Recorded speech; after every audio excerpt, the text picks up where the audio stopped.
গুনাহগার, গুনার কারণে একবার দৌড়ায় আর বলে মালিক, জাহান্নামের আগুন থেকে বাঁচার জন্য রাস্তা খুঁজে, আর কই তোমারে পাই। আল্লাহকে পাওয়ার জন্য, গুনাহ থেকে বাঁচার জন্য আল্লাহর আশিক পাগলেরা দৌড়াইতে থাকে। তার ভিতরে একটা জ্বলন শুরু হয়ে যায়, অন্তরের ভিতরে এমন একটা জ্বলন, এমন একটা আগুন জ্বলতে থাকে। আরে আমার গুনার কারণে কি উপায় হবে? আমার গুনার কারণে কবরে কি উপায় হবে? হাসরের ময়দানে কি উপায় হবে? যেই হাসরের ময়দানে নবীরা পর্যন্ত নাফসি নাফসি বলে কাঁদবেন, ঈসা নবী কাঁদবেন, আল্লাহ আমাকে বাঁচাও, তোমার আযাব সহ্য করা যায় না। হাসরের ময়দানের কষ্ট সহ্য করতে পারবে না, নবীরা কাঁদবেন। মুসা নবী বলবেন আল্লাহ আমাকে বাঁচাও। ইব্রাহিম নবী কাঁদবেন আর বলবেন আল্লাহ আমাকে বাঁচাও। আপনার আমার নবী রহমাতুল লিল আলামিন আম্মা জান আয়েশা রাদিয়াল্লাহু আনহা বলতেছেন, আমার রুমের মধ্যে, হুজরার মধ্যে বসে দেখি আমার নবী একদিন গুনগুন করে কান্না করেন। আমি আয়েশা ভয় পেয়ে গেলাম, নবীর সাথে কোনো বেয়াদবি হয়ে গেল নাকি। আম্মা জান আয়েশা বলেন, আমি নবীর কিনারায় গিয়ে আসতে দাঁড়ায় বললাম, পয়গম্বর আপনি কেন কান্না করেন? আমি আয়েশা কোনো বেয়াদবি করেছি? কয় না, কোনো বেয়াদবি না। তো নবী আপনি কেন কাঁদেন? বলে হাসরের ময়দানের কথা মনে পড়ে গেছে। ওই হাসরের ময়দানে কি অবস্থা হবে আমার উম্মতের।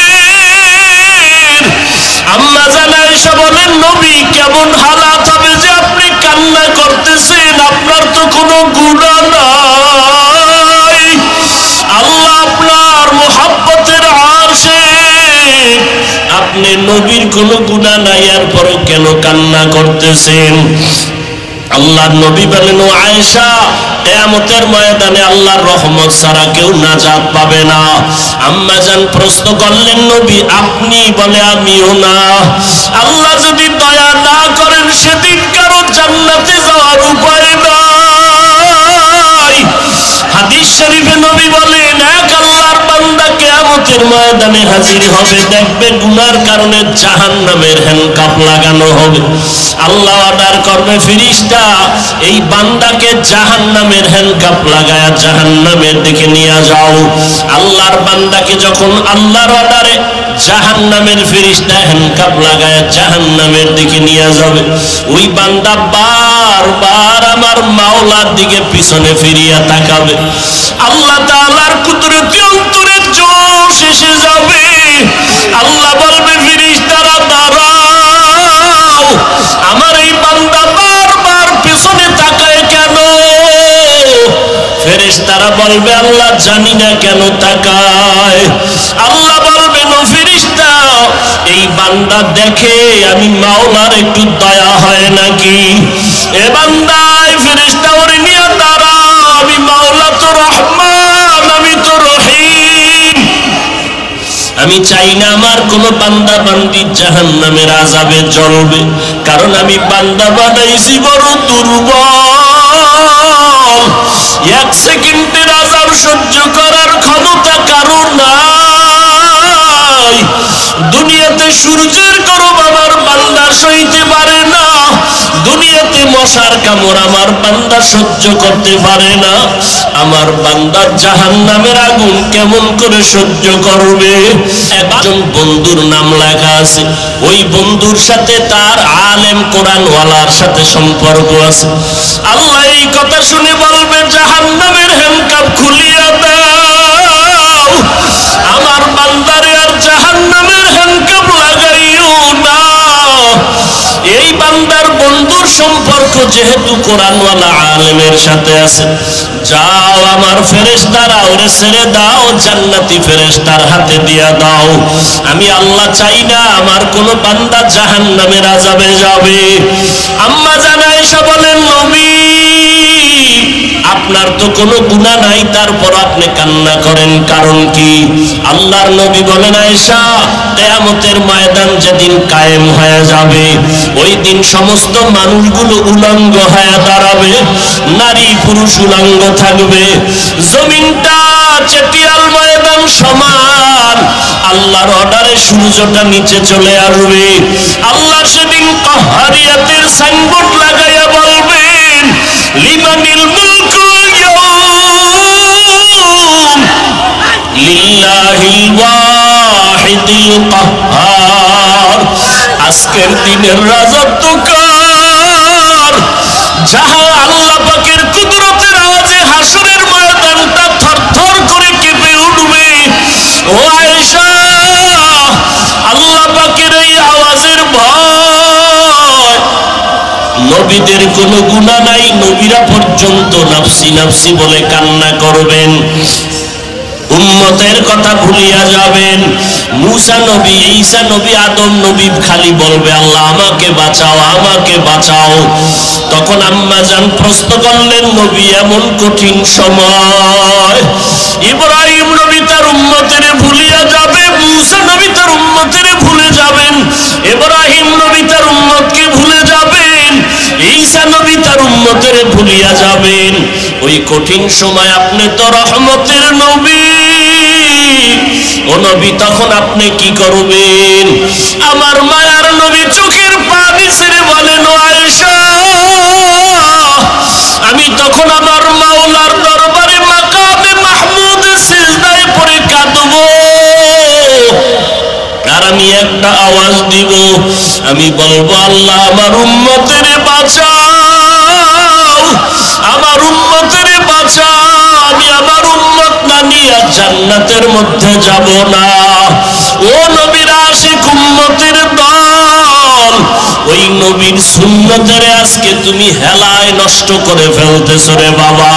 ও যুবকেরা, কয়দিন আর দাড়ি ছাড়া চলবা? কয়দিন আর নবীর টুপি ছাড়া চলবা? আজকে আমরা টুপির কারণে, দাড়ির কারণে, নবীর তরিকা আদর্শ মানার কারণে আমাদের খানা বন্ধ হয় নাই, আমাদের চাকরি যায় নাই, আমাদের ব্যবসা কমে নাই, আমাদের সম্মান বন্ধ হয় নাই, আমাদের খানাও বন্ধ হয় নাই, আমাদের ইজ্জত কমে নাই। তুমি কোন শয়তানের ধোকায় পড়ে দাড়ি কাটতেছো? তুমি আজকে কোন শয়তানের ধোকায় পড়ে টুপি বাদ দিলা, বেপরদায় চলতেছো রে বাবা? অথচ তুমি তাকায় দেখো, তোমার মতো হাজারো লাখো যুবক স্কুল কলেজে পড়ে, চাকরি করে, ব্যবসা করে, শ্রমিকের কাজ করে, দাড়িওয়ালা নামাজির অভাব নাই। তোমার মতো যুবক গাড়ি চালায়, নামাজি দাড়িওয়ালা। তোমার মতো যুবক ব্যবসা করে, নামাজি দাড়িওয়ালা। তোমার মতো যুবক চাকরি করে, নামাজি দাড়িওয়ালা। তোমার মতো যুবক শ্রমিকের কাজ করে, যুবক নামাজি দাড়িওয়ালা। তুমি কেন পারবা না রে বাবা? পায়ে হাত রেখে বলি, যদি আল্লাহকে ভয় করো, জাহান্নামকে ভয় করো, এই ময়দানে দুই ফোঁটা চোখের পানি ছেড়ে আমার মাওলাকে ডাক দাও, আর বলো, দয়ার মালিক, গুনাহ তো শয়তানের ধোকায় করে ফেলেছি, আর গুনাহ করব না রে আল্লাহ। আজকে তওবার নিয়ত করে ফেললাম, আমার মতো যুবক যদি স্কুল কলেজে পড়িয়া নামাজ পড়ে, দাড়ি রাখে, আমি কেন পারবো না? আমার মতো যুবক যদি গাড়ি চালায়, নামাজ পড়ে, আমি কেন পারবো না? আমার মতো সন্তান যদি শ্রমিকের কাজ করে, ব্যবসা করে, নামাজ পড়ে, আমি কেন পারবো না? ও আল্লাহ, শয়তানের ধোকায় তো কম অন্যায় করলাম না, আজকে থেকে তওবার নিয়ত করে ফেললাম, একটা সেকেন্ডের আযাব সইতে পারবো না রে মালিক। মশার কামড় সইতে পারি না, সূর্যের গরম সইতে পারি না, ওই অন্ধকার কবরে গেলে মাটির চাপ সহ্য করতে পারবো না রে আল্লাহ। আজকে ওয়ালাকাদ কাররামনা বানি আদম ওয়া হামালনাহুম ফিল বাররি ওয়াল বাহরি ওয়া রাযাকনাহুম মিনাত তাইয়্যিবাত وفضلناهم على كثير ممن خلقنا تفضيلا। বনি আদম বড় শ্রেষ্ঠ জাতি। আল্লাহ তাআলা জমিনের মধ্যে, স্থলে এবং পানির মধ্যে চলার মতো ইজ্জতের সাথে বাহনের ব্যবস্থা করেছেন, মাটির মধ্যে চলার মতো ব্যবস্থা, পানির মধ্যে চলার মতো, পানির নিচে দিয়েও চললে, আবার এখন অত্যাধুনিক বিমান দিয়ে, রকেট দিয়ে শূন্যের উপরে চলে। আল্লাহ এই মেধা মানুষকে দিয়েছেন। মানুষ সর্বশ্রেষ্ঠ, কথা ঠিক না? এখন মক্কা মদিনা যাইতে ঢাকার থেকে 6 ঘন্টা লাগে, আর আগে মাসকে মাস লাগতো নদী পথে, কথা ঠিক না? মানুষ এগুলো তৈরি করেছে, শর্ট যানবাহনের ব্যবস্থা করেছে। 6 ঘন্টায় মক্কায়, জেদ্দায় চলে যাবে হাজী সাহেব বাংলাদেশ থেকে। তো আল্লাহ পাক রব্বুল আলামিন বান্দার সম্মান ঠিক রাখতে যা প্রয়োজন সব দিয়েছেন। বিনিময়ে কি চেয়েছেন? আল্লাহ বলেন আমি কিচ্ছু চাই না, আমি চাই তুমি তোমার কল্যাণে ইবাদত করবা। কি করবা? ইবাদত। ইবাদত মানে তাসবিহ টানা, সারা রাত্র যায় নামাজে নামাজ পড়া, সারা দিন রোজা রাখার নাম না। ব্যবসা করাও ইবাদত, চাকরি করাও, লেখাপড়া করাও, স্কুল কলেজ ভার্সিটিতে লেখাপড়া করবে, ডাক্তার হবে, ইঞ্জিনিয়ার হবে, প্রফেসর হবে, এগুলো ইবাদত যদি আল্লাহর সন্তুষ্টির নিয়তে পড়ে। বলে স্কুল কলেজে আল্লাহর সন্তুষ্টির জন্য কিভাবে পড়বে? বলে একজন ডাক্তার হবে, ডাক্তার হওয়ার নিয়ত কি? যে আমি মুসলমানের সহযোগিতা করব, সেবা করব, অসুস্থদেরকে আমি সেবা দিব। বেঈমানরা যদি মুসলমানের সাথে কখনো আর বাজাইয়া হিংসার বশীভূত হইয়া বলে মুসলমানের চিকিৎসা হবে না, আমরা মুসলমান ডাক্তারেরা দাঁড়ায় বলবো বেঈমানের চিকিৎসা আমাদের প্রয়োজন নাই, আমরা মুসলমানের জন্য মুসলমান ডাক্তারেরাই যথেষ্ট। এই নিয়তে যদি ডাক্তার হয়, এটাও ইবাদত, এটাও কি ইবাদতের অংশ। আসলে আল্লাহর হুকুম মতো চলা খুব সহজ। দেখেন অনেকে মনে করে আল্লাহর হুকুম মতো চলতে গেলে স্বাধীনতা থাকবে না। আমরা যারা আল্লাহর হুকুম মতো নবীর তরিকায় চলি, নবীজি চ্যালেঞ্জ দিয়ে গেছেন 1500 বছর আগে। قال النبي صلى الله عليه وآله وسلم تركت فيكم أمرين لن تضلوا ما تمسكتم بهما কিতাব আল্লাহি ওয়া সুন্নাত রাসূলি। আরে উম্মতের দল, আমি বিদায় বেলা দুটো জিনিস তোমাদের মাঝে রেখে গেলাম।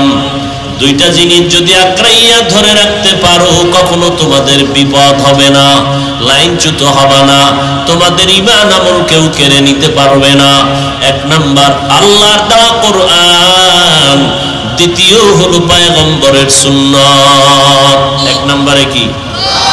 জোরে বলেন। দ্বিতীয় নবীর সুন্নাত নফল। আল্লাহ পাক রব্বুল আলামিন বলে নবী জানায় দেন, যারা মূল ডিউটি পালন করার পর ওভার ডিউটি করবে, আমি আল্লাহ খুশি হইয়া বেঈমানের জান্নাতগুলো ওভার ডিউটি করনেওয়ালা মুমিনদের আমি বোনাস দিয়ে দিব। আতিনা ফি দারে দুনিয়া না হাসান, আতিনা ফি দারে উকবা না হাসান, ইয়া গিয়াসাল মুস্তাগীসিন ইহদিনা লিফতিখারা বিল উলুমে ওয়াল গিনা। हर गरीदे नेको तू तैयार है, जो न मांगे उससे तू बेजार है। আমরা আল্লাহর হুকুম রসুলের তরিকা মানতে গিয়া না খাইয়া মরে গেছি। বর্তমান দুনিয়াতে চতুর্মুখী ইসলামের দুশমনদের আক্রমণ, কথা ঠিক না? সারা দুনিয়ার ইহুদি খ্রিস্টান সহ ইসলাম বিদ্বেষীরা মুসলমানের বিরুদ্ধে চক্রান্তে লিপ্ত। এমনকি কিছু কিছু মুসলমান ব্যানারওয়ালা মুনাফিকেরাও তাদের ভেতরে সহযোগিতা করে। আছে না নাই? এই মুসলমানেরা মাঝে মাঝে বলে তাবলীগ করে লাভ নাই, পীরের কাছে গিয়ে লাভ নাই। অথচ এই বাংলার জমিনে লাখ লাখ না কোটি কোটি কোটি হাজার কোটি কোটি মানুষ মাদ্রাসায় পড়ুয়া না, জেনারেল লাইনের পড়া অথবা কোনো পড়াই না, এ সমস্ত মানুষগুলো তাবলীগের ছোঁয়া পাওয়ার কারণে, খাঁটি আল্লাহওয়ালাদের সোহবতে যাওয়ার কারণে আজকে তারা ফেরেশতার থেকেও বড় দামি নবীর আদর্শওয়ালা হয়ে গেছে। সোহবতে সালে তোরা সালে কুনাত, সোহবতে তালে তোরা তালে কুনাত জামানা, সোহবতে বা আউলিয়া বেহতের সদ সালাত বেরিয়া। আপনারা যারা বয়ানে বসছেন, এমনও আল্লাহর বান্দা এখানে আছেন যারা জীবনেও ওয়াজের প্যান্ডেলে বসেন নাই, আছে না নাই? আল্লাহকে সাক্ষী রেখে বলেন তো, এই যে 1.5-2 ঘন্টা আপনারা বয়ানে বসলেন আর শুনলেন, এই বয়ান শোনার দ্বারা অন্তরের মধ্যে কোনো আঘাত আসছে না আসে নাই? অন্তরের মধ্যে ধাক্কা লাগছে কি লাগে নাই? তাহলে 2 ঘন্টা ওলামায়ে কেরামদের মজলিসে বসার দ্বারা যদি অন্তরের মধ্যে একটা পরিবর্তনের ধাক্কা লাগে, তাহলে যেই মানুষটা ওলামায়ে আহলে হক আহলুল্লাহ আল্লাহর প্রিয় বান্দাদের সোহবতে বছরকে বছর থাকবে, তারা তো আল্লাহর ওলি হয়ে যাবে। সোহবতে সালে তোরা সালে কুনাত, সোহবতে তালে তোরা তালে কুনাত জামানা, সোহবতে বা আউলিয়া বেতের সদ সালাত বেরিয়া। সাহায্য ছাড়া চলার কোনো উপায় নাই। আমাদের প্রত্যেকের সাহায্য লাগবে। কেন? আল্লাহ তার কারণ বয়ান করেন, ওয়া খুলিকাল ইনসানু যায়ীফা, আমি মানুষ জাতিকে বড় দুর্বল করে সৃষ্টি করেছি। মানুষ এতটাই দুর্বল, খানার বেলায়, ঘুমের বেলায়, চলার বেলায়, মেধার বেলায় সর্বক্ষেত্রেই দুর্বল। আমাদের তুলনায় দেখা যায় মেধার দিক থেকে আমাদের থেকে ভিন্ন মাখলুক বড় সবল। ইঞ্জিনিয়ার, বুয়েটের ইঞ্জিনিয়ার বিল্ডিং বানায়, এর মধ্যেও ভুল আছে না নাই? বৈজ্ঞানিকরা আবিষ্কার করে বিভিন্ন বিষয়, এর মধ্যেও ভুল আছে না নাই? এক সময় বৈজ্ঞানিকরা বলতো পৃথিবী ঘুরে, সূর্য ঘুরে না। আবার একদল আইসা বলে না পৃথিবী স্থির, সূর্য ঘুরে। আবার একদল কয় না দোনোটাই ঘুরে। তাহলে ভুল আছে না নাই? আছে। আমাদের দুনিয়াতে এই সুন্দর ইঞ্জিনিয়ার ইঁদুর আছে না নাই? ইঁদুর ধানের ফসলের জমিনে সুন্দর সুরঙ্গ পথ বানায়। যেমন শত্রুদের থেকে আত্মরক্ষার জন্য আর্মি, সেনাবাহিনী এরকম সুরঙ্গ পথ বানায়, যুদ্ধ চলার ক্ষেত্রে যেন আত্মগোপনে থাকা যায়, নিরাপত্তায় থাকা যায়। ইঁদুরও এরকম বানায়। আপনি ধানের খেতে গিয়ে দেখবেন এত সুরঙ্গ পথ, একদিক দিয়ে গরম পানি মারছেন ইঁদুর, আর একদিক দিয়ে পালায় গেছে। ঠিক নেই? ধরার কোনো উপায় নাই। কোনো টাকা পয়সা লাগছে? কিচ্ছু লাগে না। আবার তাদের গর্তের ভিতরে মনে মনে ধান সব ওখানে নিয়ে গোডাউনে রাখছে, তাদের রুজি রোজগারের জন্য যেন কোনো পেরেশানি করতে না হয়। কথা ঠিক না? মৌমাছিরা কি সুন্দর বিল্ডিং বানায়, হ্যাঁ? কি সুন্দর, একটা রুমের সাথে আর এক রুমের কোনো ব্যবধান নেই, এক সুতা বেশ কম নাই। থাকার রুম আলাদা, ঘুমের রুম, খানার ডাইনিং রুম আলাদা, বাথরুম আলাদা। এরপরে বাসাগুলো যে বাদায়া, এক একটা মৌ পোকার বাসার মধ্যে 1 মণ 20 কেজি 30 কেজি মধু থাকে। সব বোতলের মুখগুলো খোলা নিচের দিকে, 1 ফোঁটা মধু কখনো। গাছের ডালের সাথে মৌ পোকায় বাসা বাঁধলো, কোনো রশি দিয়ে বাঁধছে? কখনো পড়ে গেছে? আমেরিকার মৌমাছির বাসা যেমন, বাংলাদেশের মৌমাছির বাসাও তেমন। তাহলে এদের ইঞ্জিনিয়ারিং এর থিওরিতে কোনো ভুল নাই। তাহলে আমরা মেধার বেলায় দুর্বল, খানার বেলায় দুর্বল। একটা কোহে কাফ পর্বতমালার মধ্যে সিমর্গ নামের প্রাণী, দৈনিক তার খানা 40টা মোটা তাজা হাতি। এত পরিমাণ খানেওয়ালা মানুষ আছে নাই? আগের দিন মানুষ যাও খেতে পারতো, এখন দিন দিন মানুষ, ডাক্তারেরা বারবার বলে খানা কমাও, খাদক তো নাইই, টুকটাক যা খাবে সে খানাও কি কমায় দাও। খানা খাওয়ার মানুষ নাই। আগে 10 জনের খানা একজনে খাইতো, আর এখন একজনের খানা একজনেও খেতে পারে না। তাহলে আমরা কতটা দুর্বল। এক কথায় আমাদের মতো দুর্বল কোনো প্রাণী নাই, আবার আমাদের মতো শ্রেষ্ঠ কোনো প্রাণী। আচ্ছা, দুর্বল হইয়া শ্রেষ্ঠ কেন? কয় যে আল্লাহ পাক যত বড় শক্তিশালী সিংহ, বাঘ, রয়্যাল বেঙ্গল টাইগার, এর শক্তি বেশি থাকলেও এরা শ্রেষ্ঠ না। কেন? এ আল্লাহর ইবাদত করে না, এ আল্লাহকে আল্লাহ বলে ডাকে না। আমি আল্লাহকে আল্লাহ বলে ডাকার মতো ক্ষমতা দিছি মানুষকে, গবেষণা করার ক্ষমতা দিলাম মানুষকে। মানুষ ভালো মন্দ যাচাই করে এরপরে ভালোটাকে গ্রহণ করবে। পশু ফেরেশতারা অল টাইম আল্লাহর ইবাদত করে, আল্লাহর হুকুম মতো চলে। গুনাহ করবে দূরের কথা, গুনাহ চিনেই না। কারা? ফেরেশতারা। গুনাহ করবে দূরের কথা, গুনাহ। আর পশু পাখিরা গুনাহ করলেও গুনার মজা বুঝে ঠিক, কিন্তু এর যে একটা শাস্তি আছে এটা বুঝে। মানুষ বুঝেনি, বুঝে। বুঝার পরেও যারা নিজেরে কন্ট্রোল করে নিবে, এর মর্যাদা ফেরেশতার থেকে উপরে উঠে যাবে। আল্লাহ বলেন একে আমি বিনা হিসাবে জান্নাত দিয়ে দিব। এখন এত বয়ানের পরেও মানুষ লাইনে নাই কেন? আসলে যার ইবাদত করবে তার সাথে সম্পর্ক নাই, পরিচয় নেই। পরিচয় কেমনে দরকার? এমপি সাহেবের সাথে আপনার পরিচয় হতে হলে এমপির সাথে যার সম্পর্ক গভীর তার সাথে আগে লাইন লাগাইতে হয়। কথা ঠিক নেই? তো আল্লাহর পরিচয় নিতে হলে আল্লাহর সাথে যাদের সম্পর্ক গভীর এদের সাথে লাইন লাগাও। এরা কারা? আউলিয়ায়ে কেরাম, ওলি আউলিয়াগণ। আলা ইন্না আউলিয়া আল্লাহি লা খাউফুন আলাইহিম ওয়া লা হুম ইয়াহজানুন আল্লাযীনা আমানু ওয়া কানু ইয়াত্তাকুন। আউলিয়ায়ে কেরাম যাদেরকে এক বচনে বলা হয় ওলি, বহু বচনে আউলিয়া। তবে এদের মধ্যে দুনিয়ার মোহে পড়ে কিছু শয়তানের চক্রান্তের শিকারে কিছু ভণ্ডও থাকবে, আছে না নাই? এরা ওলি কুল শিরোমণি ব্যানার লাগাইলো, এদের ভিতরে ভণ্ডামি। আমার নবীর থেকে বড় ওলি কেউ আছে?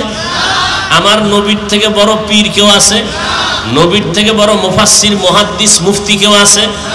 ইবাদত করনেওয়ালা কেউ আছে? আমার নবী উম্মতের দাঁড়ে দাঁড়ে গিয়া দাওয়াত দিছেন কি দেন নাই? নবী দাওয়াত দেওয়ার প্রথম তার হাতিয়ার ছিল কোরআন শরীফের তেলাওয়াত। কোরআন শরীফের তেলাওয়াত। অতএব এই জমিনের মধ্যে যারা উম্মতের ইমামতি নিবেন, রাহবরি নিবেন, মুরব্বী সাজবেন, শায়েখ হবেন, তাদের 1 নাম্বার দায়িত্ব উম্মতের দাঁড়ে দাঁড়ে গিয়া কোরআন তেলাওয়াত করে শোনাবেন।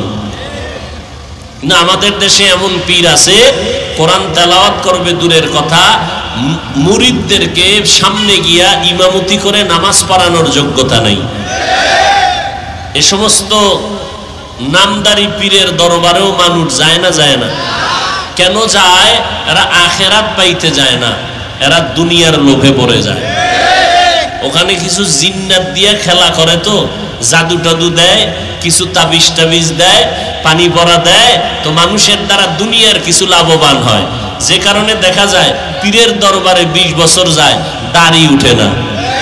পীরের দরবারে বছর বছর ঘুরতেছে, পাগড়ি নাই। পীরের দরবারে ঘুরতেছে, রসুলের সুন্নতের টুপি নাই, পর্দা নাই। বরং পীরের দরবারে গিয়া আগের তুলনায় গুনাহের কাজ বেশি করে, আছে না নাই? এবং পীর সে জান্নাতে নেওয়ার ক্ষমতা নাই। আল্লাহ কোরআনে বলেন ইন্নাকা লা তাহদি মান আহবাবতা ওয়ালাকিন্নাল্লাহা ইয়াহদি মান ইয়াশা। নবীকে বলতেছেন, হে নবী, আপনি যাকে মোহাব্বত করবেন তাকেই কালেমার রশি পড়াতে পারবেন না, হেদায়াতের গোলামির জিঞ্জির পড়াতে পারবেন না। আমি আল্লাহ যদি চাই তো হেদায়াতের মালা গলায় পড়বে। জমিনের ভেতরে আল্লাহ চাইছেন তো ওমরের গলায় হেদায়েতের মালা লেগে গেছে, আর আল্লাহ চান নাই। আবু জাহাল নবীকে দেখলো, বয়ান শুনলো, 13টা বছর পর্যন্ত নবীকে ভালো করে চিনলো জানলো, এরপরে আবু জাহালের জবানে কালেমা আসে নাই।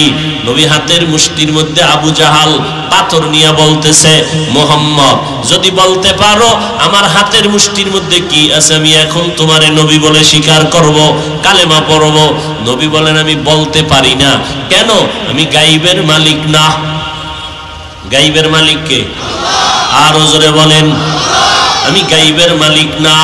তো যদি আপনার হাতের মুষ্টিতে যা আছে ওরা যদি কথা বলে মানবেন? মানব। নবী এবার বললেন, আবু জাহাল চাচার হাতে তোরা যা আসো আওয়াজ দে। সাথে সাথে কালেমা পড়া শুরু করলো। আবু জাহাল পাথরগুলো জমিনের মধ্যে ফালাইয়া চিল্লায়া কয়, মুহাম্মদ বড় জাদুকর।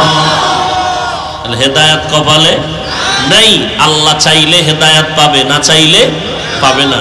এত বয়ান চলতেছে, বয়ান, তাবলীগের বয়ান, পীর মুরিদির বয়ান, এরপরও কিছু মানুষ দিনের কথা জানে, মিথ্যা বলা হারাম জানে, এরপরও মিথ্যা ছাড়া ব্যবসা করে না। আছে না নাই? সুদ খাওয়া হারাম জানে, তারপরও সুদ খায়। আছে না নাই? সুদের মধ্যে 70টা গুনাহ, ছোট গুনাহ মায়ের সাথে জিনা করার সমান। সুদের সাথে যারা জড়িত হবে এদের নামাজ কবুল হবে না, রোজা কবুল হবে না, হজ কবুল হবে না, দান সদকা কবুল হবে না। আল্লাহ বলেন, রেডি হয়ে যা, আমি আল্লাহ তোর সাথে যুদ্ধ করার জন্য রেডি। আল্লাহ যুদ্ধ করতে চায়। এটা কি খুশির কথা না রাগের কথা? মারাত্মক রাগের কথা। আল্লাহ সুদের মহামারীর থেকে গোটা জাতিকে হেফাজত করেন। আরো জোরে বলেন, আল্লাহ বলেন, সাহায্য কামনা করো। দুইটা জিনিসের মাধ্যমে সাহায্য প্রার্থনা করবা। 1 নাম্বার ধৈর্য, 2 নম্বরে হলো নামাজ। আজ আমাদের ভেতরে ধৈর্য নাই, নামাজও নাই। ধৈর্য নাই, নামাজও নাই। অথচ ধৈর্যের মধ্যে আল্লাহ 2টা পুরস্কার দিবেন নগদ, একটা আখিরাতে আর একটা দুনিয়ায়। দুনিয়াতে যারা ধৈর্যের সাথে আল্লাহর ইবাদত করবে, নামাজ আদায় করবে, 1 নাম্বার পুরস্কার হলো, আল্লাহ বলেন, ও ধৈর্য ধারণকারী গোলাম, তোর চিন্তা নাই, আমি আল্লাহ তোর সঙ্গী হয়ে গেলাম। ইয়া ইলাহি মুঝসে মুঝকো দূর কর, তাকে দেখো মুঝমে তুঝকো এক নজর। আল্লাহ সঙ্গী হয়ে যাওয়া, এটা কি কম মনে করতেছেন? মান কানা লিল্লাহ কানাল্লাহু লাহ। যেই বান্দা আল্লাহর হয়ে যাবে, গোটা দুনিয়া তার গোলাম পায়ের নিচে আসবে, গোলামে পরিণত হয়ে যাবে। ওমরে ফারুক আল্লাহর গোলাম হয়ে গেলেন, বাঘ তার গোলাম হয়ে গেল। উজানির কারি ইব্রাহিম রাহমাতুল্লাহি আলাইহি আল্লাহর গোলামে পরিণত হয়ে গেলেন, বাঘ তার গোলাম পরিণত হয়ে গেল। গরু কথা শুনেনি মানুষের? এই আপনারা হাল চাষ করেন না? গ্রাম এলাকায় করে না? আচ্ছা, একটা হাল চাষ করেনেওয়ালা গরুরে যখন কয় ডাইনে যাও, যায়নি, বামে যাও, যায়নি। আচ্ছা, হাল চাষ করে কোনো হিসাব? সাধারণ মানুষ বিড়িও টানে, হাল চাষও করে, নামাজও ঠিক মতো পড়ে না। এইরকম এক চাষি, সে যদি গরুরে কয় দাঁড়া, দাঁড়ায়নি। কথা বলেন? একটা বেনামাজি বিড়িখোর, ওর কথায় যদি গরু ডানে বামে যায়, আল্লাহর কথা মানবে না কেন? এই কথা বুঝে না কিছু অসচেতন আলেম। সাধারণ মানুষ নিয়ে টেনশন না। ইসলামের মধ্যে 12টা বাজায় রাখছে কিছু শিক্ষিত নামের শয়তানের বন্ধু যারা, তারা। সাধারণ মানুষটা তো পেজ বুঝে না। কথা ঠিক না? এই পেজগুলো লাগায় রাখছে ইসলামের ব্যানারওয়ালা কিছু মুনাফিকেরা। চরমনের সৈয়দ ইসহাক রহমতুল্লাহ আলাইহি, চরমনের বর্তমান পীর সাহেব হুজুর, এর আগে তার আব্বাজান ফজলুল করিম রহমতুল্লাহ আলাইহি বয়ানে বলতেন যে ইসহাক রহমতুল্লাহ আলাইহি গরুকে ডাক দিছে, গরু এদিকে আয়, গরু কাছে আসছে। আচ্ছা, এটা কঠিন কি? এটা নিয়েও ট্রোল করে কিছু মুনাফিকেরা। সেটা আশ্চর্য হওয়ার কি আছে? একটা গাঞ্জাখোর চাষি, সে যদি গরুরে চাষবাস করার সময় গরুরে ডানে কইলে ডানে যায়, বামে বললে বামে যায়। তা আল্লাহওয়ালা বললে গরু কথা শুনবে না কেন? কি মানুষের দাম বেশি না গরুর দাম বেশি? হ্যাঁ, কি আজীব কথা। ইয়া ইলাহি মুঝসে মুঝকো দূর কর, তাকে দেখো মুঝমে তুঝকো এক নজর। ওমর ফারুক রাদিয়াল্লাহু আনহু চিঠি লিখলেন, নদীর মধ্যে পানি নাই, কি নাই, চিঠি লিখলেন আর বললেন আমার লেখা চিঠি নদীর মধ্যে ফেলে দাও, পানি আসবে। গিয়া যখন চিঠি ফেললো, জোয়ার আসা শুরু হয়ে গেল। শুকনো নদীতে কি আসলো? পানি। এ ক্ষমতা কে দিছেন? জোরে বলেন। বড় আফসোস, আল্লাহর খাস বান্দা যারা, এরা ভিন্ন মাখলুকের সাথে কথা বলেছেন। এরা যদি মাখলুকদের কিছু বলে, তারা মানতে কি বাধ্য। এই ক্ষমতা কে দেন? ইয়া আইয়ুহাল্লাযীনা আমানু ইন তাত্তাকুল্লাহ ইয়াজআল লাকুম ফুরকানা। তাকওয়ার উপরে যারা চলবে, মুজাহাদা করবে, আল্লাহ তাদেরকে স্পেশাল পাওয়ার দান করবেন। এই পাওয়ারের নাম ফুরকান। আল্লাহ তাআলা তার বিশেষ বান্দাদেরকে পাওয়ার দান করেন। যুবক সন্তান গুনাহ করতে করতে জীবনটা বিপন্ন হয়ে গেল, গুনাহ করে করে জীবনটাকে নষ্ট করে ফেললো, আল্লাহর বান্দা পেরেশান হয়ে গেল। এক সময় বিছানায় শুইয়া চিন্তায় পড়ে গেল, রাত গভীর, আমি যুবক মানুষ, এমন কোনো অন্যায় নাই করি নাই, অন্যায় করতে করতে জীবনটা আমার ধ্বংস হয়ে গেল। আল্লাহ বলে, বান্দা, দুনিয়ার পরীক্ষায় যদি কামিয়াব হইয়া জান্নাত পেতে চাও, তোমার সাহায্য চাওয়া লাগবে। সাহায্য চাইতে হলে তোমার দুইটা গুণ অর্জন করা লাগবে। এক নাম্বার গুণের নাম ধৈর্য, দুই নাম্বার গুণের নাম হলো নামাজ। ধৈর্যের এক নাম্বার, যারা ধৈর্য ধারণ করবা তাদের এক নাম্বার পুরস্কার আমি আল্লাহ তার সঙ্গী হয়ে যাব। দুই নাম্বার পুরস্কার, কিয়ামতের ময়দানে আমি আল্লাহ তাকে বিনা হিসাবে জান্নাত দিয়ে দিব। বিনা হিসাবে জান্নাতে যেতে চাইতো, কথা বলেন না কেন? নামাজ ছাড়া কিয়ামতের দিন প্রথম হিসাবই হবে কিসের? নামাজের। আল্লাহ পাক বলেন, পাস করার জন্য ধৈর্য নামের মেডিসিন তোমার ভেতরে লাগবে। ধৈর্যের বড় দাম। এক নাম্বার পুরস্কার, আল্লাহ সঙ্গী হয়ে যাবেন। দ্বিতীয় পুরস্কার, আল্লাহ বিনা হিসাবে জান্নাত দিবেন। যুবক আল্লাহর গোলাম গুনাহ করে করে জীবনটা নষ্ট করে ফেললো। হঠাৎ করে একদিন আফসোস করতেছে, জীবনে কি করলাম। এই অবস্থাটা আপনার জীবনেও আসবে, আমার জীবনে আসবে। মরার আগে একবার আফসোস আসবেই, জীবনে করলাম কি। ভালো ভালো মানুষ হঠাৎ মরে যাইতেছে, যুবকেরও ঠিক এসে গেল, করলাম কি জীবনে। গুনাহ করে করে মানুষের অভিশাপ নিয়ে রাস্তায় চলতেছি, এর থেকে বাঁচার উপায় কি? হঠাৎ করে চিন্তা করতে করতে ফজরের আজান হয়ে গেল। মানুষ যখন চিন্তায় গভীরে যায়, তখন আর ঘুম আসে না। হঠাৎ মসজিদের মিনারে আজানের আওয়াজ, যুবক চিন্তায় পড়ে গেল, একটু যাই, আজানের ধ্বনিটা কত সুন্দর আমার কানের মধ্যে লাগছে। এ যুবক, আজকে মোবাইল চালাইয়া মজা করে গান শুনো।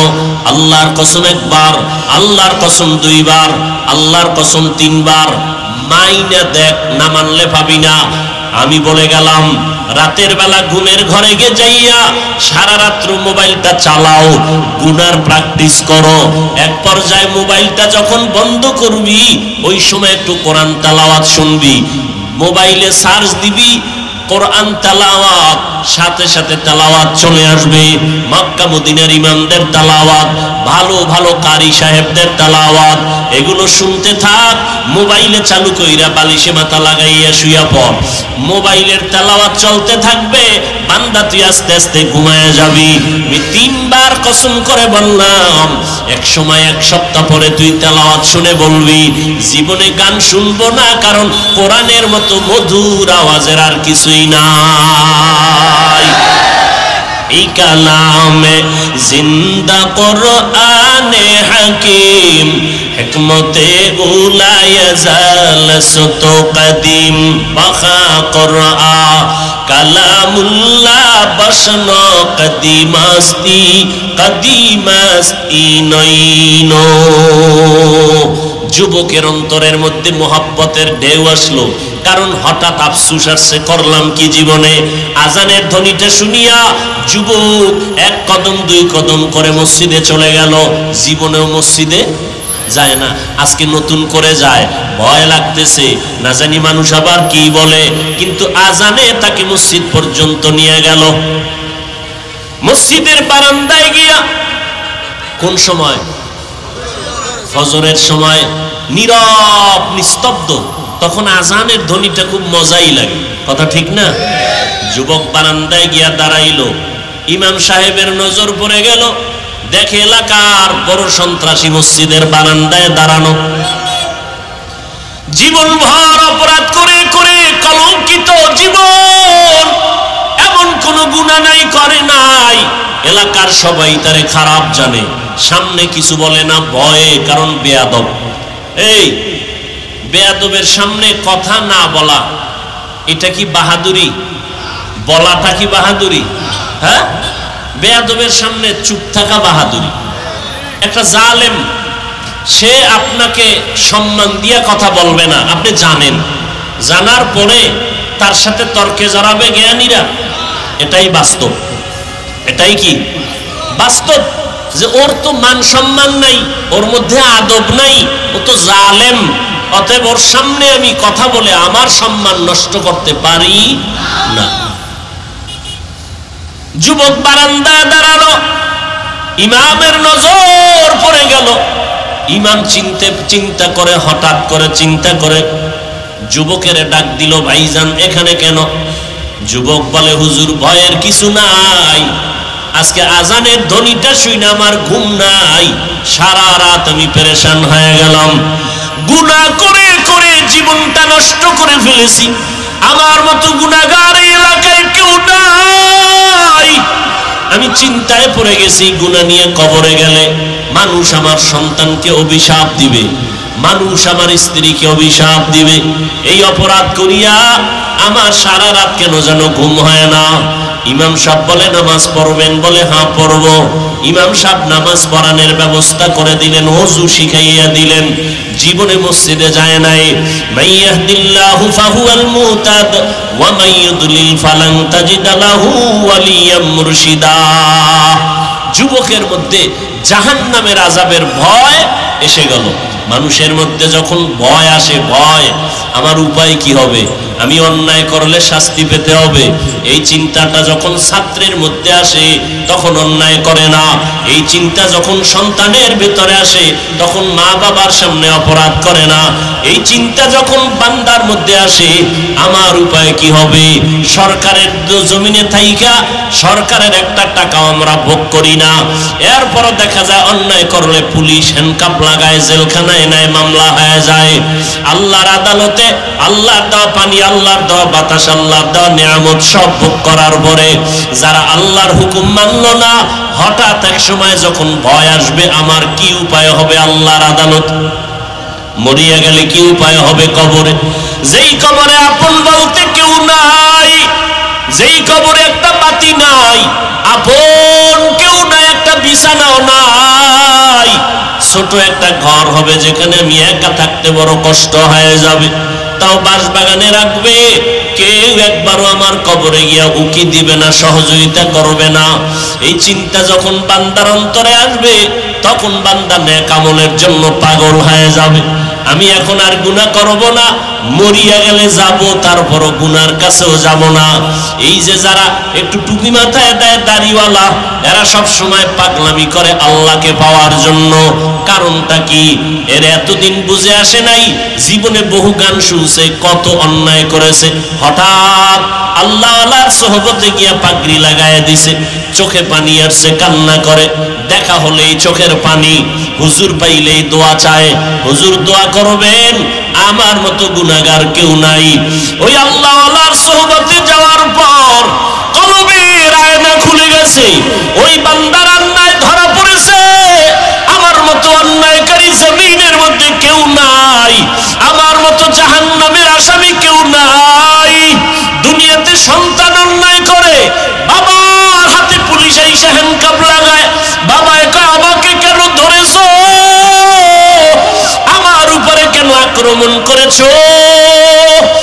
তো কোনো অপরাধ করি নাই। বলে তোমার সন্তানকে কন্ট্রোলের জন্য তোমার উপরে আক্রমণ শুরু হয়ে গেল। দুনিয়ার জমিনের মধ্যে সন্তানের অন্যায় করার কারণে মা বাবায় যদি গ্রেফতার হইয়া যায়, ওরে নবীর উম্মতেরা, দুনিয়ার সরকারের থেকে আমার আল্লাহর সরকার কি মনে করেছো দুর্বল? আল্লাহ তাআলা রব্বুল আলামিন এই জমিনটাকে ধ্বংস করতে 1 মিনিটও লাগবে না। করোনা দিয়া গোটা দুনিয়ার মাথাওয়ালাদেরকে দুর্বল করে দিল কে? আল্লাহ। বড় বড় বড় বড় মাথাওয়ালারা জমিন থেকে চলে গেল। মনে মনে ভাবতেছিল এই জমিনের মধ্যে আমি বোধহয় নতুন এক খোদা দাবিদার হয়ে গেলাম। কিন্তু করোনা আসার পরে সবার মাথাটা নত হয়ে গেল। এই বুঝটা যখন বান্দার অন্তরে আসে যে আমার উপায় কি হবে, জীবনে কি করলাম, কি করতেছি, যাব কই, শেষ ঠিকানা আমার 3টা সাদা কাপড়। আমি যেই ছেলের জন্য পাগল হয়ে কামাই রুজি করি, রাত নাই দিন নাই খানা নাই ঘুম নাই, আমি মরণকালের সময় আমার ওই সন্তান প্লেট দিয়ে আমার গায়ের জামাগুলো কেটে কেটে রেখে দিবে। আমার সন্তান আমার লাশ ঘরের থেকে নামাইয়া বলবে বিদায় দাও, এ বাবার লাশ আর পাহারা দেওয়া যাবে না।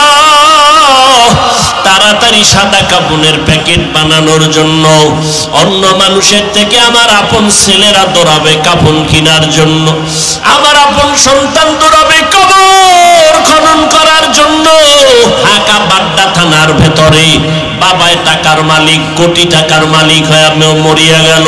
2টা সন্তানকে লেখাপড়া শিখাইয়া এরপরে যখন রেখে গেল, বাবার লাশটা ফালাইয়া 2 সন্তান বাবার রেখে যাওয়া সম্পদ নিয়ে ঝগড়া ভাগাভাগি নিয়ে ঝগড়ায় লিপ্ত হয়ে গেল।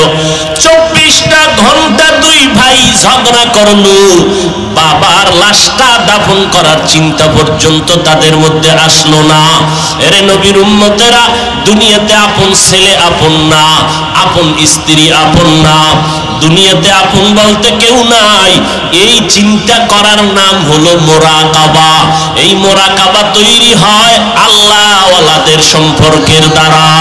উলামায়ে কেরামের বয়ান শুনতে শুনতে শুনতে শুনতে যখন চিন্তা করে, চিন্তা করতে করতে হঠাৎ এমন একটা ভাবনা তার মধ্যে চলে আসে যে মনে হয় জাহান্নামের চিন্তা করতে করতে করতে করতে এমন অবস্থা হয়, মনে হয় যেন আমার গুনার কারণে আমার চারদিকে জাহান্নামের আগুন মনে হয় জ্বালা শুরু হয়ে গেল। এমন একটা অবস্থা হয়ে যায়, গুনার কথা স্মরণ করে করে মনে হয় যেন আমি জাহান্নামের আগুনের মধ্যখানে পড়ে গেলাম। আমার বুঝি জাহান্নামের আগুন চারপার্শ্ব থেকে দাউ দাউ করে জ্বলতেছে। এই মুরাকাবার ভিতরে যখন বান্দা পড়ে যায়, তখন আর বান্দার ঠিক জ্ঞান ঠিক রাখতে পারে না, স্বাভাবিক হালাত ঠিক রাখতে পারে না। তখন বান্দা ভাগার জন্য একবার ডানে দৌড় দেয়, বামে দৌড় দেয়।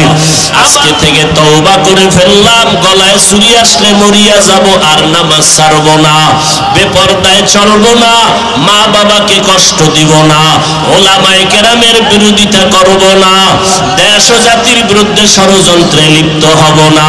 তওবা করার যদি নিয়ত হয়, খাঁটি নিয়তে 2টো হাত আমার আল্লাহকে দেখায়া দাও। আয় আল্লাহ, আমাদের হাতগুলো কবুল করে নেন, দাড়িওয়ালা নামাজি বানায় দেন, সুন্নাতওয়ালা জীবন দান করেন, তওবার উপরে মজবুত হয়ে চলার তৌফিক দান করেন, আমিন। আলহামদুলিল্লাহি রাব্বিল আলামিন, ওয়াসসালাতু ওয়াসসালামু আলা সাইয়্যিদিল আম্বিয়া ওয়াল মুরসালিন ওয়া আলা আলিহি ওয়া আসহাবিহি আজমাইন। ইয়া আরহামার রাহিমিন, ইয়া আরহামার রাহিমিন, ইয়া আরহামার রাহিমিন।